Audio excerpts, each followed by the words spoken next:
High school nights were usually predictable, but that one evening changed everything. As the janitor finished locking up the building, I found myself hiding in the shadows, a prank gone too far. My friends dared me to spend the night in the school thinking it'd be a laugh.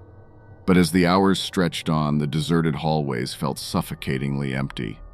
Every creak and groan of the building echoed louder, amplifying my unease. The once familiar surroundings became a labyrinth, each classroom a potential hiding spot for unseen threats. My bravado faltered, and what started as a jest evolved into a heart-thumping nightmare. Then, a sound, a distant shuffle that froze me in my tracks, igniting a primal fear I'd never known. Panic surged as I realized I wasn't alone. Someone else was in the school. I cowered in a classroom, heart pounding against my ribcage, desperate to evade whoever roamed the halls.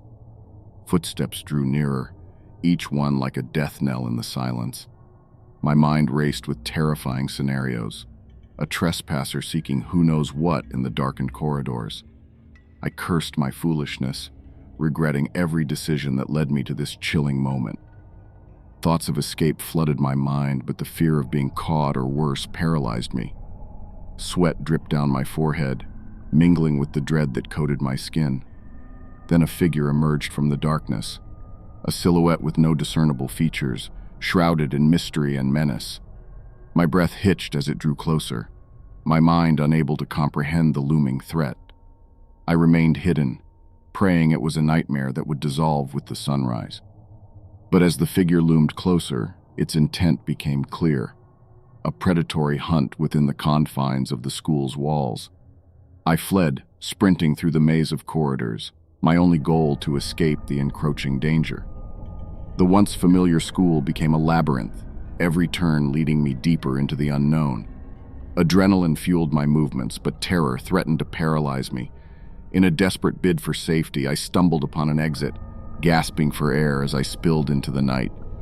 The outcome was a mixture of relief and trauma.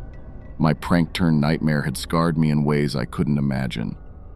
The authorities scolded me for my reckless stunt, but their reprimands paled in comparison to the haunting memory of that shadowy figure lurking in the school.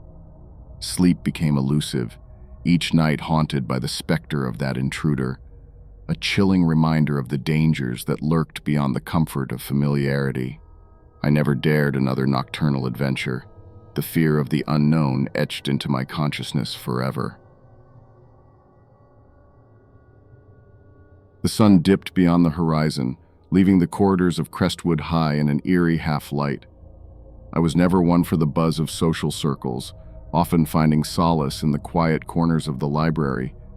But that evening, a restless curiosity tugged at me, drawn by the hushed whispers of a hidden passage beneath the school, an urban legend passed down among students for generations. With the building deserted, I ventured into the unknown, navigating the labyrinthine halls until I stumbled upon an overlooked door, its rusted handle beckoning me into the unknown depths below. The descent into darkness felt like diving into an abyss. The air grew heavy, each step echoing through the forgotten tunnels. Faint flickers of light danced at the corners of my vision, playing tricks on my mind. I pressed forward, heart pounding, until the whispers of the tunnel grew louder, as if the walls themselves held ancient secrets. The flickering lights intensified, casting eerie shadows that danced across the damp walls adorned with cryptic symbols. As I traced the symbols with trembling fingers, a distant rumble reverberated through the tunnels, followed by a chilling growl that sent shivers down my spine.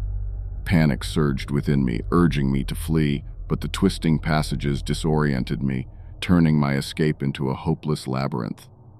In a moment of desperate hope, I burst into an expansive chamber, only to be met by an unsettling sight. Archaic markings etched into the walls, warning of an entity stirred by unwelcome visitors. Before I could process the foreboding message, a figure emerged from the shadows, a formless silhouette with piercing, malevolent eyes fixed upon me. Terror seized me as I stumbled backward, my heart thundering in my chest. But the tunnels seemed to shift, trapping me within their suffocating embrace. sealing my fate within this forsaken underground world. The figure drew closer, its presence suffocating, radiating an ancient malevolence that froze me in place. With a primal fear clutching my throat, I attempted to flee, only to find the tunnel had warped, twisting into an inescapable maze. It was in that moment of sheer terror that I realized the truth. The legend wasn't just a tale, it was a chilling reality, a secret buried beneath the foundations of Crestwood High, one that condemned me to an unknown fate within the clutches of this malevolent force lurking in the depths. The hallways of Jefferson High were my sanctuary, a place where I navigated the teenage maze with ease, until she appeared. The new girl, mysterious and alluring. A chance encounter in the cafeteria ignited an infatuation that consumed my thoughts and actions.